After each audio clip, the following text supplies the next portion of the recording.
Za участвування у наградним бавіску потрібно, щоб ще до коверти положило 10 фіскальні рахунки або 10 сліпі, але їх не може мішати у jednej коверти.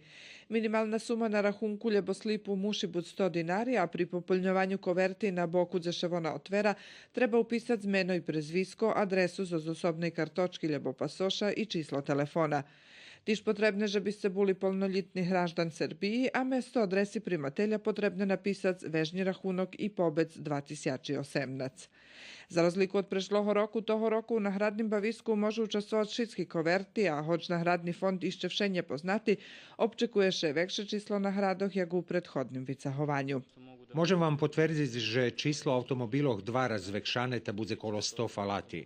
Keď slovo o číslu kvarteljoh prešloho roku bilo 6 kvartelji, a išće nje poznate keljo bude u tim nagradnim fondu.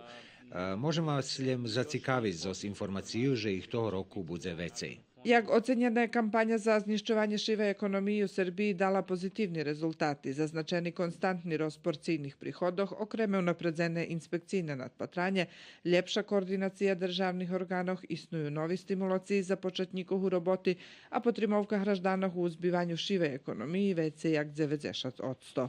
Trihorodije opštini zo skotrih stihnju najvecej koverti dostanju nagradni fond 23.000 evra za ukladanja do projektoh kotri vyberu žitelja.